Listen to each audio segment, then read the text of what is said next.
mulut, dan uretra. Clotamicin digunakan ke seluruh tubuh sebanyak sekali sehari dalam 2 hari berturut-turut.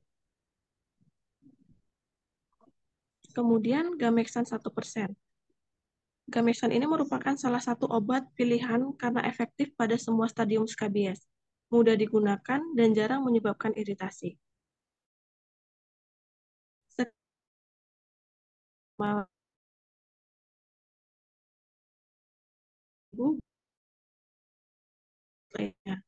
Kemudian sulfur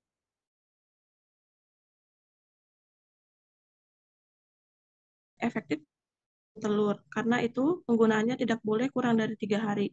Kekurangan lainnya adalah berbau, mengotori pakaian, dan kadang dapat menimbulkan iritasi.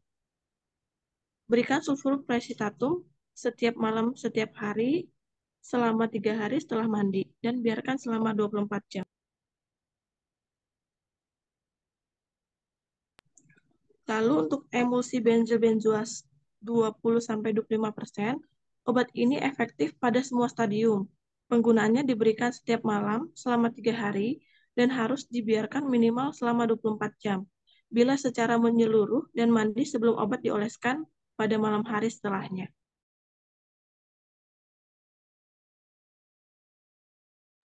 Untuk terapi non-farmakologinya, pakaian, handuk, dan barang-barang lainnya yang pernah digunakan oleh penderita harus diisolasi dan direndam dengan air panas terlebih dahulu sebelum dicuci. Kemudian untuk spray penderita harus sering diganti dengan yang baru maksimal 3 kali sehari.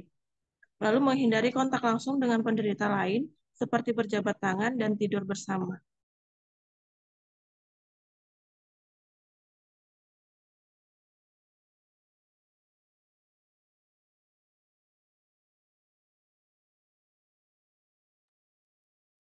Selamat sore, Mbak. Selamat sore.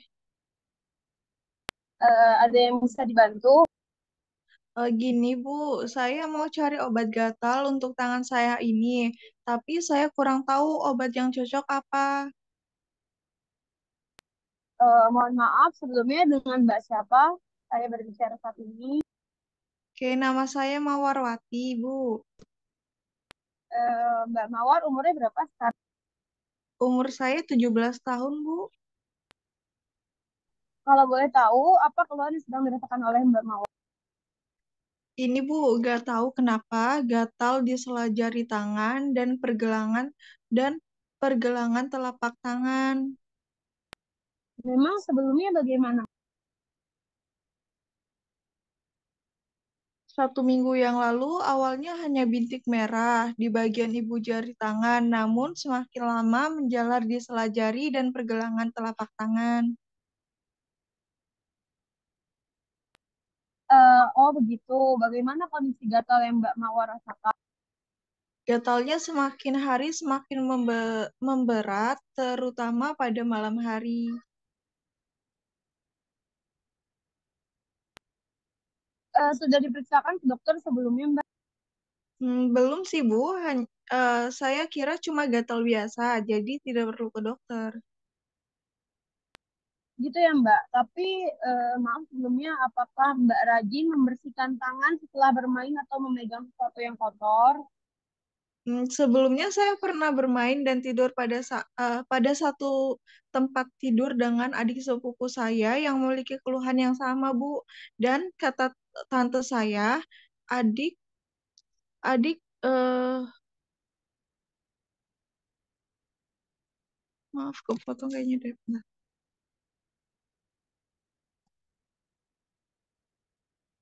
Oh gitu, penyakit kulit ini mudah menular dari manusia ke manusia, Mbak. Dari hewan ke manusia dan sebaliknya. Mudah menyebar baik secara langsung ataupun melalui sentuhan langsung dengan penderita maupun secara tak langsung melalui baju, spray, handuk, bantal, air, atau tempat tidur bersama. Sisir yang pernah digunakan oleh penderita kudis eh, dan belum dibersihkan juga bisa menularkan. Kemudian dapat menyebabkan rasa gatal pada bagian kulit seperti sela-sela jari, siku, dan selangkangan. Terus bagaimana, Bu? Apa bisa dicegah sebelum tambah parah lagi? saya akan memberikan obat kudus untuk penggunaan topikal ya Bu, yaitu obat scabisit. Boleh, Bu.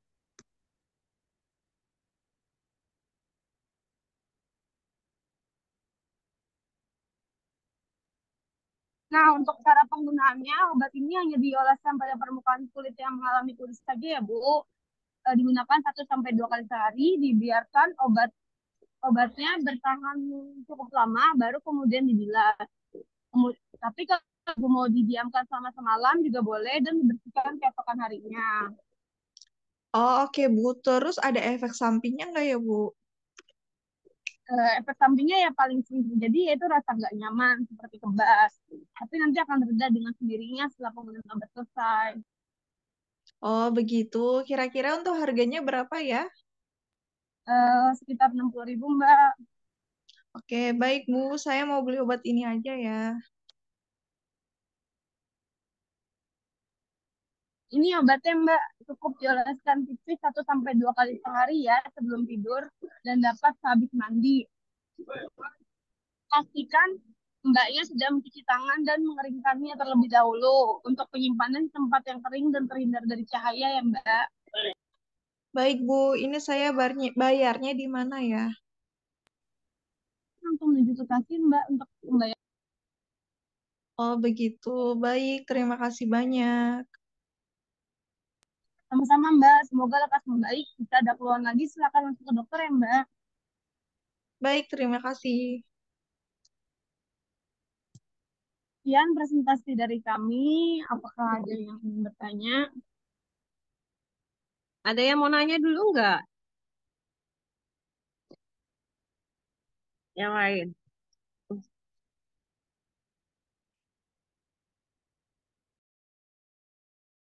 Ah, yang disarankan? Kok saya nggak lihat ada obatnya ya namanya?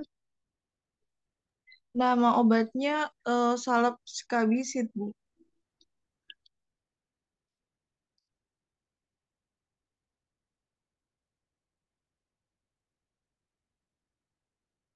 Ada nggak di sini tadi? Ada di dialog.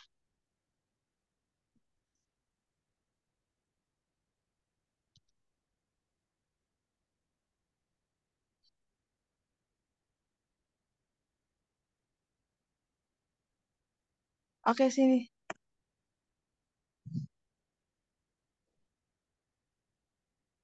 Yang Nggak tadi, ada. maaf. Ada Ibu, maaf. Yang Yang tadi sih, sebelumnya kan? yang sebelumnya. Yang apoteker yang paling bawah, Bu. Nggak paling bawah banget sih. Yang tadi sih. Nah, saya akan berikan obat kudus untuk Skabisit. penggunaan topikal ya, skabisit. Skabisit itu bukannya untuk skabies ya? Ayo. Ada kudis.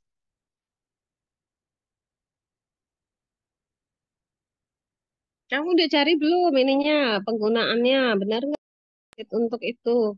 Coba tadi di Oh, teorinya gimana? Coba ulang balik PPT teori deh.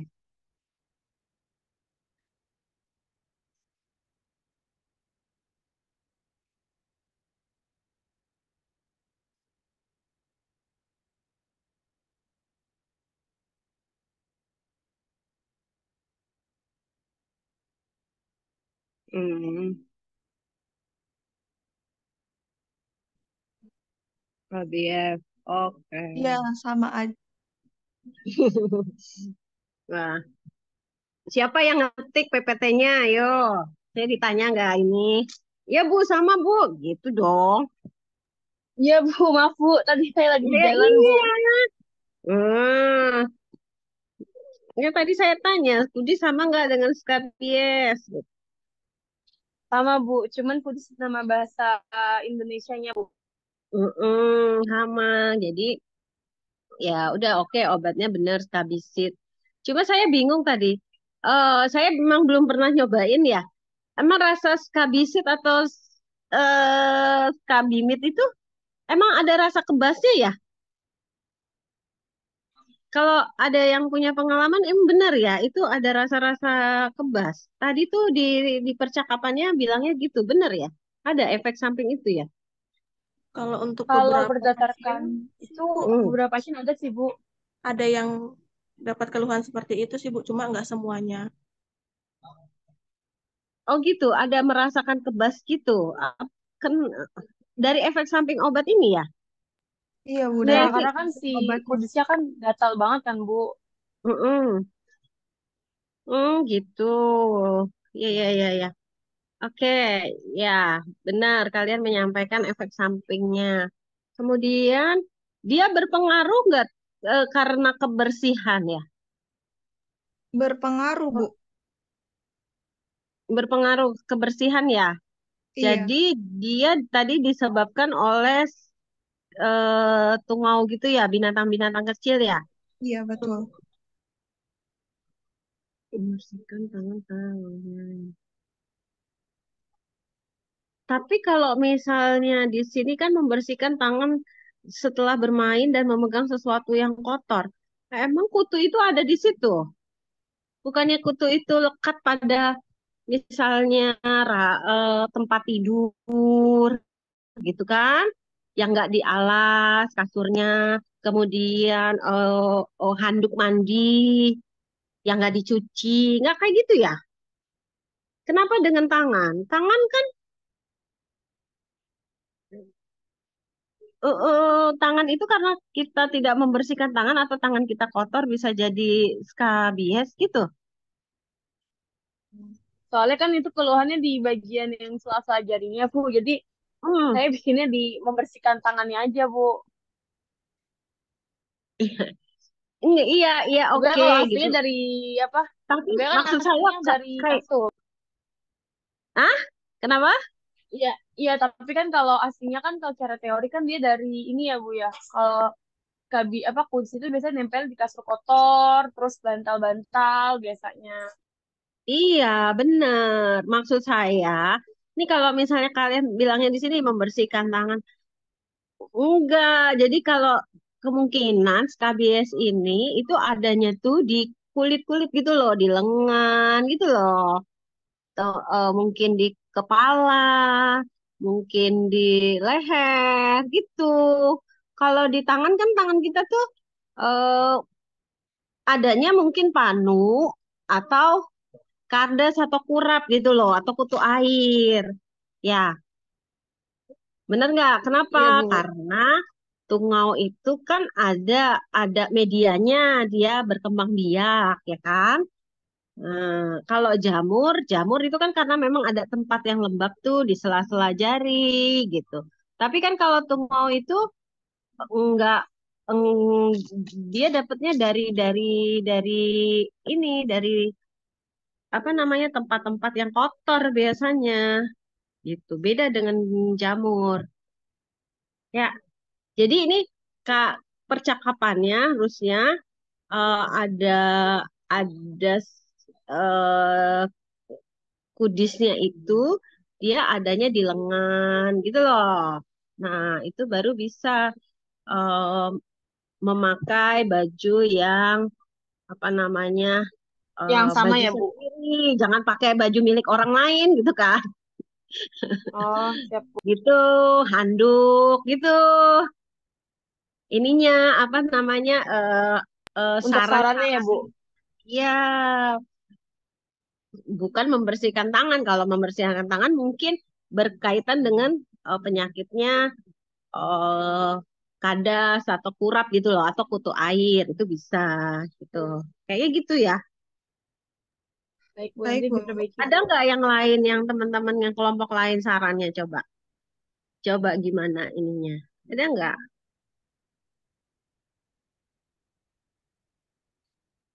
Soalnya jadi kita hampir mirip yang sama seperti yang minggu lalu saya bilang. Kalian bagaimana bisa membedakan panu, kadas, kurap, kutu air gitu. Ya. Nah, ini juga harus dibedakan nih. Kan kadang-kadang pasien juga nggak tahu yang datang ke apotik gitu. Intinya sih dia gatel-gatel aja. Gatel-gatelnya seperti apa kan sebenarnya juga banyak tuh bentuk lukanya. Bisa dia jadi bintil-bintil kecil, bintil-bintil berair, atau kayak rasanya kayak teriritasi, terbakar gitu kan. Ada macam-macam sih. Ya, kalau panu dia putih-putih tapi gatel-gatel gitu. Ya, jadi harus bisa nih dibedakan intinya sehingga pemilihan obat untuk suam medikasinya juga tepat. Ya, oke. Ya, udah terima kasih. Ganti Terima yang kasih, lain Bu. ya. Terima Ya. kasih, Bu.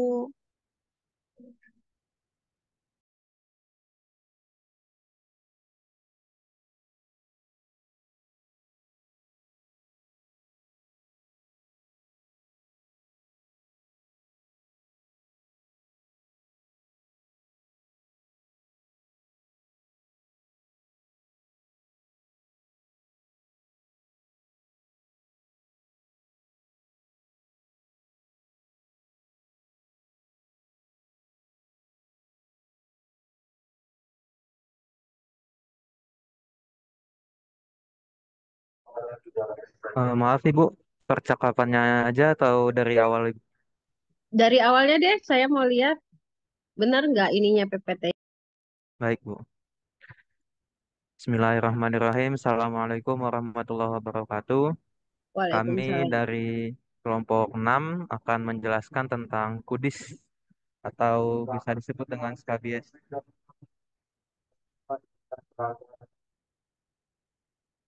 Untuk anggota kelompoknya sendiri ada saya, Abdul Hafiz, Gita Amelia, dan Ruth Yusnia.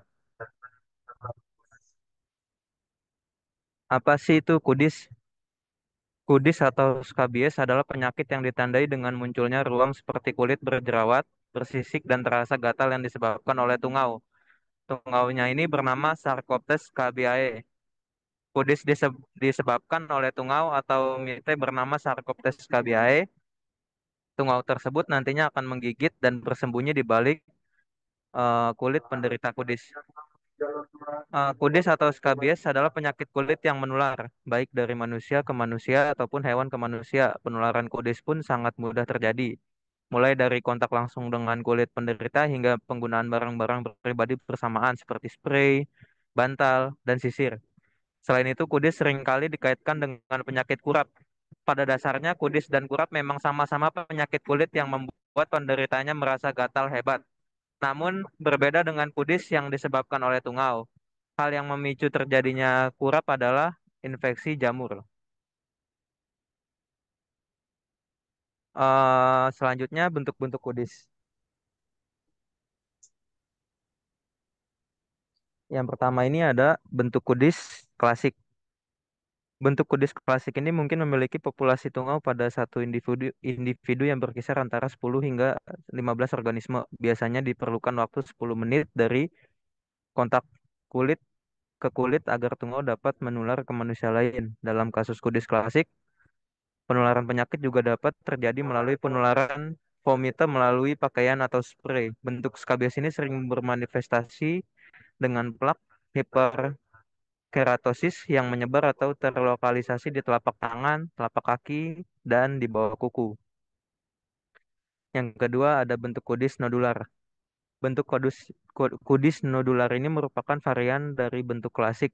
Bentuk ini muncul dengan nodul eritematosa dengan predileksi pada aksila dan selangkangan. Nodul tersebut bersifat pruritus dan dianggap sebagai reaksi hipersensitivitas terhadap tungau betina. Dan yang ketiga ada varian bergerak atau kudis Norwegia, disebut juga kudis Norwegia. Dapat Kudis Norwegia ini dapat memiliki jutaan tungau pada satu individu. Skabies berkerusta terjadi pada pasien yang mengalami gangguan imun akibat terapi imunosupresif, diabetes, atau dan human immunodeficiency virus atau HIV, atau usia lebih tua. Kepadatan yang tinggi ini hanya memerlukan kontak singkat dengan pasien dan bahan yang terkontaminasi agar infeksi dapat terjadi. Kondisi imunologi inang dan tingkat penyebaran biasanya menentukan jumlah tungau yang menyerang. Dilanjut,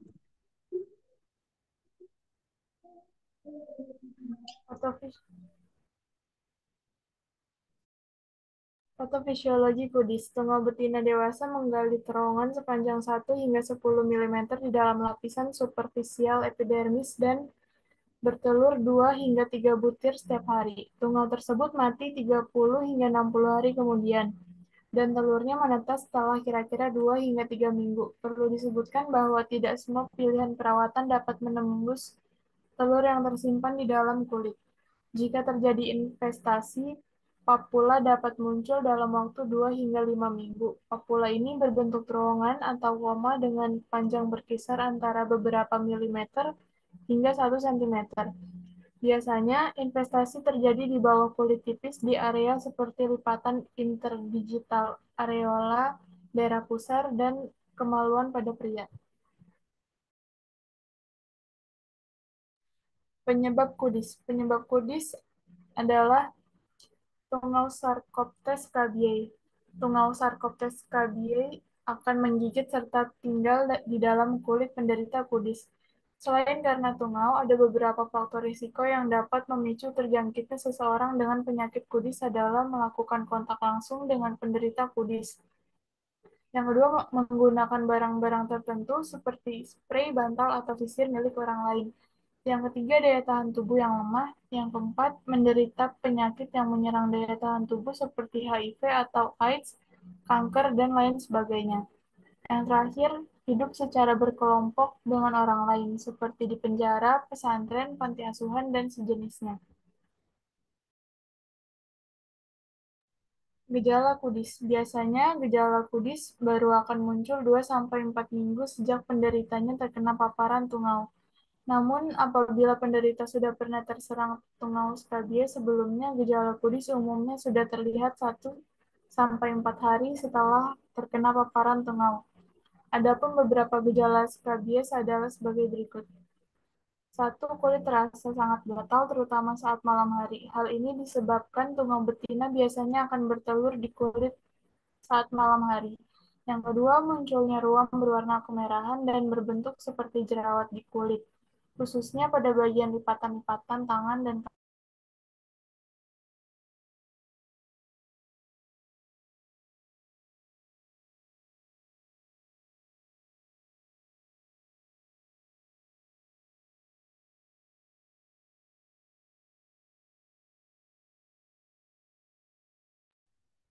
Selanjutnya, kulit bersisik dan lecet, lalu kulit luka-luka akibat garukan. Cara mencegah kudis yaitu membersihkan spray, pakaian, handuk, dan barang pribadi lainnya menggunakan sabun dan air hangat. Kemudian keringkan di udara yang panas atau di bawah terik matahari selama sekitar 1 hari. Bungkus barang yang berpotensi terpapar tungau tetapi tidak bisa dicuci dengan plastik, kemudian letakkan di tempat yang jauh dari jangkauan. Jangan berhubungan seksual atau melakukan kontak fisik erat dengan orang lain sampai perawatan skabies tuntas. Hindari berbagai tempat tidur, pakaian, dan handuk dengan orang yang lain. Membersihkan lantai, karpet, sofa, dan alas kaki dengan alat penyedot tubuh dan disinfektan secara rutin. Di sini ada terapi farmakologi topikalnya atau diolesnya. Yang pertama ada permetrin. Di sini terapi farmakologi permetrin itu merupakan insektisida sintesis yang berfungsi melawan serangga-serangga mikroskopis di dalam tubuh. Obat kudis ini minim efek samping dan tidak memicu terjadinya reaksi alergi setelah pemakaian. Salep permetrin ini juga aman dipakai ibu hamil dan bayi berusia di atas 2 bulan. Dan yang kedua ada lindane. Obat skabies ini biasanya tersedia dalam bentuk lotion atau krim. Lindane merupakan zat insektisida yang juga dikenal dengan nama kimia yaitu gamma benzena heksaklorida. Salep lindane ini bekerja dengan menyerang sistem saraf tungau parasit secara langsung sampai tungau akhirnya mati. Obat ini tidak menyebabkan iritasi kulit, akan tetapi lindane berbahaya untuk mereka yang kondisi sistem imunnya lemah. Yang ketiga ada sulfur. Sulfur itu merupakan kandungan obat yang paling awal digunakan untuk mengatasi kudis. Obat yang mengandung 5-10% sulfur ini tersedia dalam bentuk salep. Dan yang keempat ada Crotamiton, obat yang mengandung crotamiton sebanyak 10% ini digunakan sebagai obat alternatif bila obat sebelumnya tidak membuahkan hasil. Obat ini aman digunakan untuk orang dewasa. Namun, obat ini tidak cukup efektif mengatasi gejala skabies pada bayi, anak-anak, dan ibu hamil dan malah beresiko menyebabkan efek samping serius.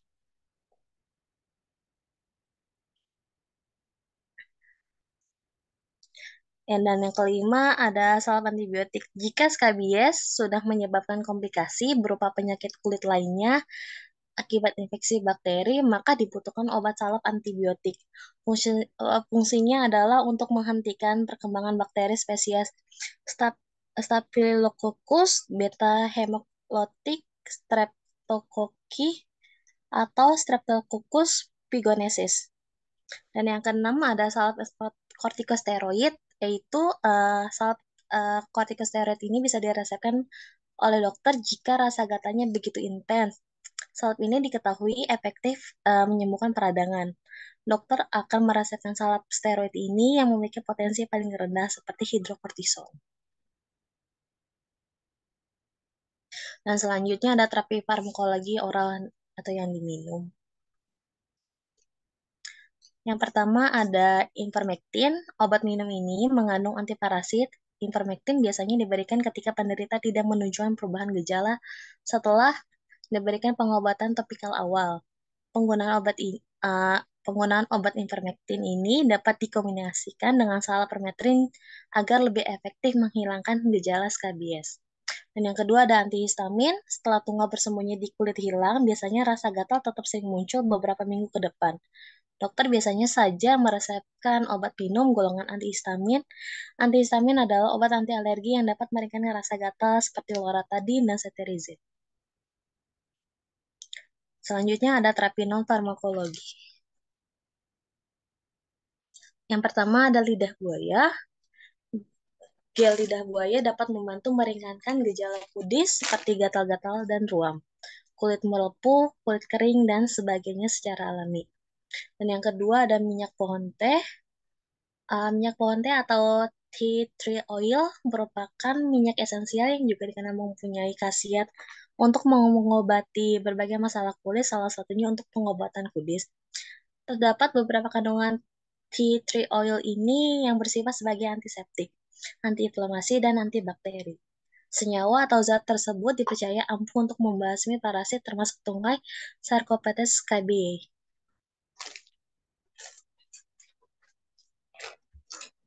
Dan yang ketiga, minyak cengkeh. Pengobatan alternatif satu ini dapat diandalkan untuk mengobati kudis karena minyak cengkeh memiliki sifat sebagai antimikroba sekaligus berfungsi sebagai anestesi. Selain itu, terdapat pula kandungan yang tidak kalah penting pada minyak cengkeh yaitu antioksidan. Dan yang keempat ada kunyit. Meskipun belum banyak penelitian mengenai keefektifan kunyit ini untuk mengobati kudis, beberapa orang mengklaim kunyit dapat meredakan gejala kudis. Cara mengobati kudis dengan kunyit dapat dengan memarut kunyit secukupnya dan oleskan pada kulit yang terserang tungau. Di sini ada contoh obat untuk kudis, yaitu Cloveril atau salep 24, yang kedua ada Scabimid cream, dan obat untuk minumnya Ozane tablet, dan ada Caladin lotion.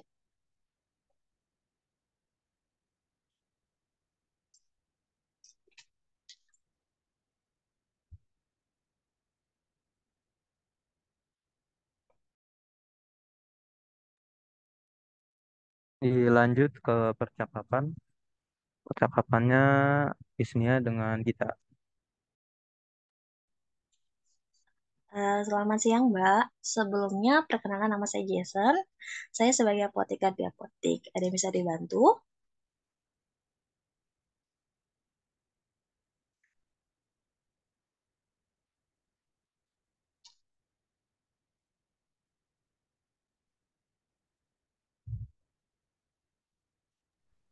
Selamat siang, gini. Saya gatal-gatal terus nih di daerah sela-sela jari. Maaf sebelumnya, Mbak. Kalau bisa saya minta waktunya Mbak sebentar untuk diskusi mengenai keluhan Mbak. Apakah Mbak bersedia?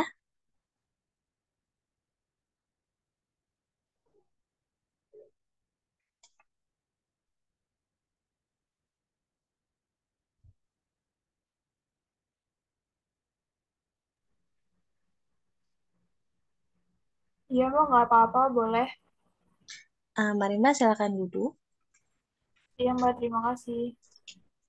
Maaf, ini dengan Mbak siapa ya? Saya Desi. Mbak tinggalnya di mana dan umurnya berapa? Saya tinggal di Desa Kerawitan, umur saya 25 tahun. Baik Mbak, tadi Mbak mengeluhkan gatal-gatal di salah jari tangan. Boleh ceritakan gatalnya seperti apa?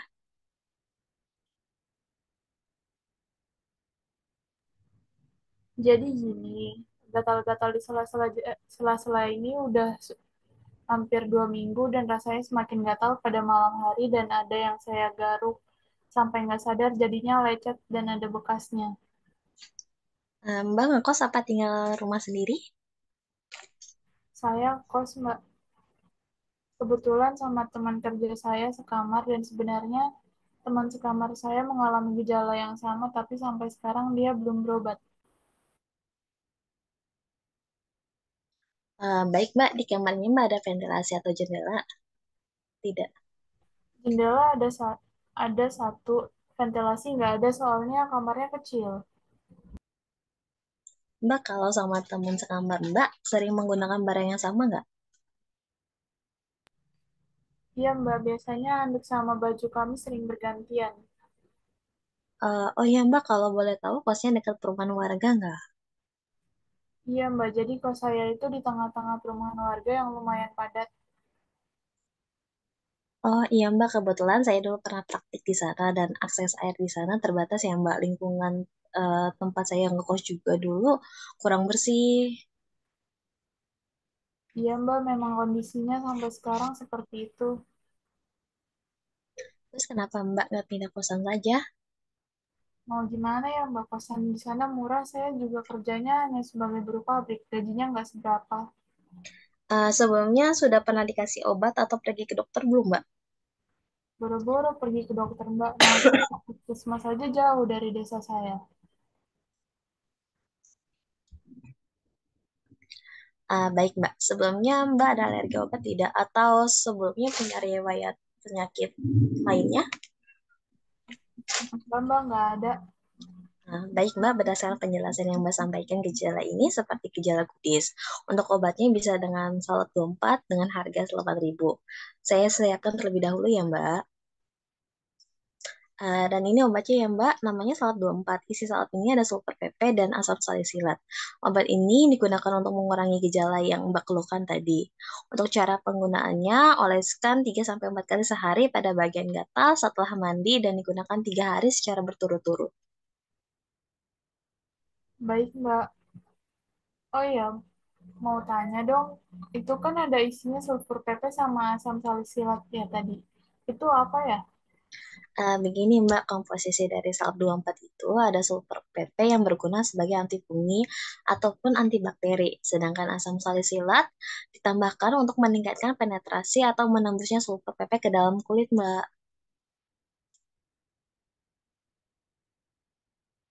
Gitu ya ternyata Mbak.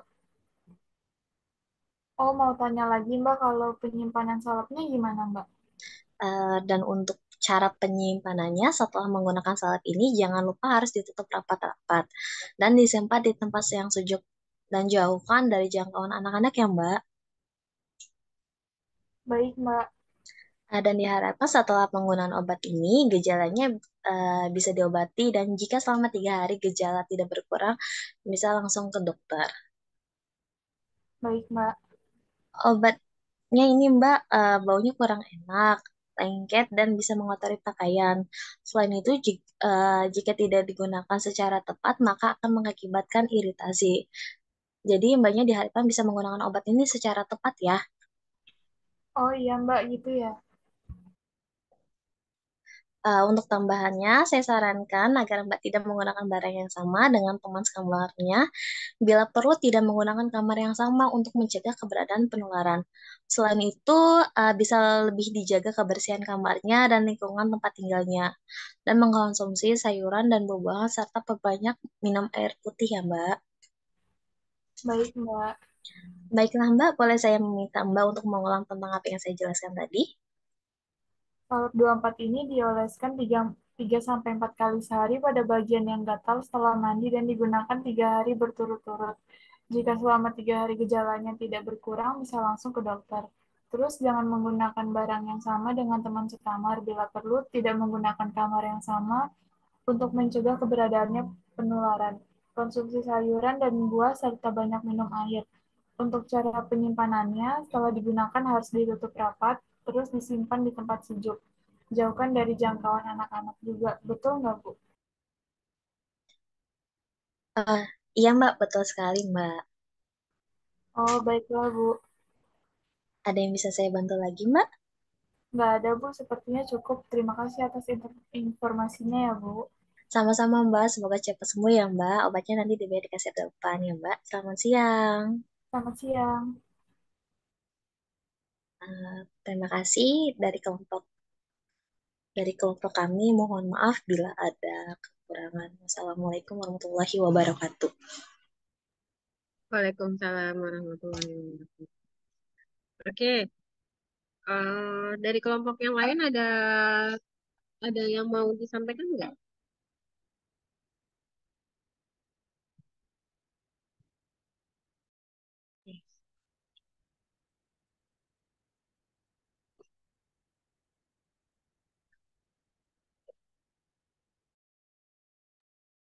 Ya, oke ya.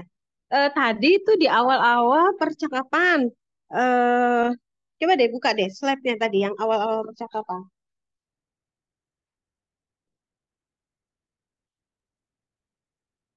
Tunggu dulu, saya baca dulu. Next lagi, setelahnya.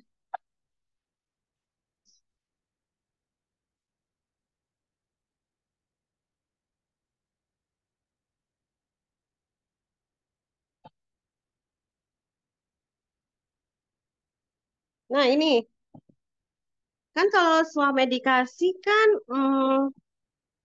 kalau swamedikasi itu kan artinya pasien langsung datang ke apotek minta obat kan. Jadi berarti pasti dia belum pernah ke dokter. Ya nggak sih? Kalau dia belum pernah ke dokter, tapi ini maksud pertanyaannya, hmm, gimana nih? Intinya sih, eh kan kalau soal medikasi berarti pasiennya membutuhkan obat untuk penyakitnya. Nah, terus yang ditanya di sini nih, apakah sudah pernah pergi ke dokter? Maksudnya itu gimana?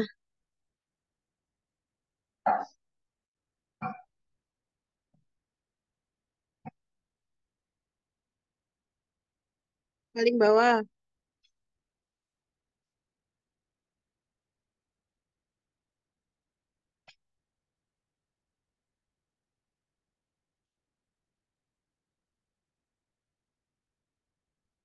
Ya,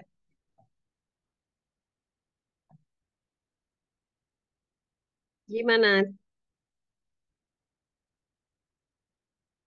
Eh, Hmm. jadi menanyakan dulu gitu Bu. Mungkin sudah pernah ke dokter atau belum? Mungkin agar obatnya itu bisa di apa namanya?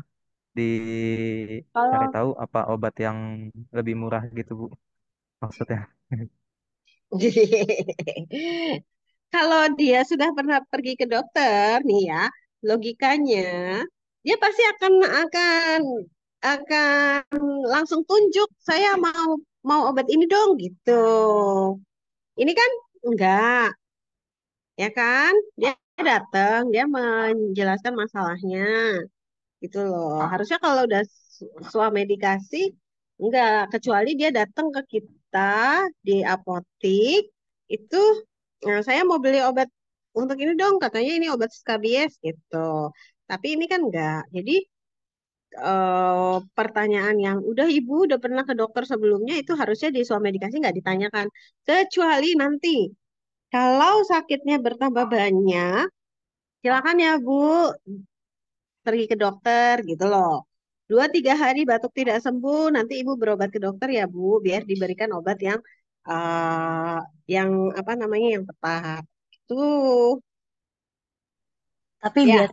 Tapi biasanya gini Bu, yang saya pernah Gimana? dapat customer, jadi dia pernah ke dokter nih dengan gejala yang sama, cuman Hmm, dokter tersebut itu tidak ada perubahan sama sekali, gitu.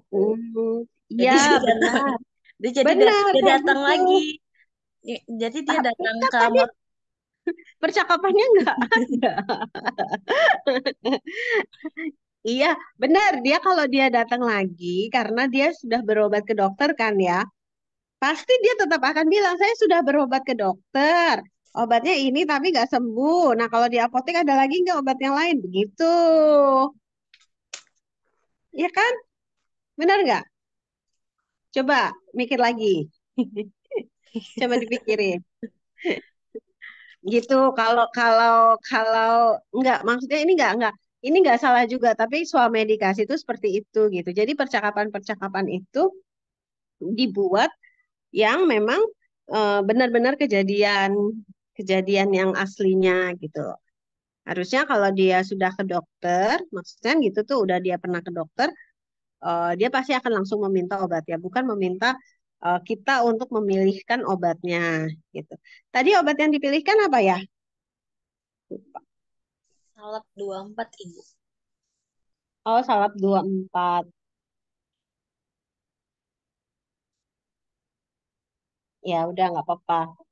Salep 24 juga bisa untuk skabies ya, untuk kudis. Nah, salep 24 itu sudah banyak biasa biasa ada di itu ya, ada di apotek untuk juga diresepkan. Oke, ada lagi teman-teman yang lain yang mau ditanyakan? Nah, kalau misalnya BUD di salep berapa lama tuh ya? BUD-nya, beyond use date-nya. Tahu nggak BUD?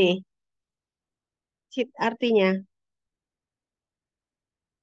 BUD itu setelah obat dibuka ya. Ya, BUD itu setelah obat dibuka dari kemasannya. Berapa lama bisa digunakan untuk produk salep? 6 bulan. Ya, 6 bulan. Ya, nanti dilihat lagi ya. Itu ada deh. Jadi, eh, 1 bulanan. Nah, jadi walaupun BUD-nya tadi misalnya kalian sebutkan 6 bulan Bu BUD-nya, tapi ingat kalau misalnya salep itu namanya aja pasien ya atau orang-orang itu kadang-kadang dia terbuka salepnya gitu. Nah, sering terbuka salepnya nggak ditutup lagi gitu kan. Atau karena sering terbuka itu salepnya berubah warnanya, berubah konsistensinya menjadi lebih cair atau berubah warnanya menjadi lebih gelap.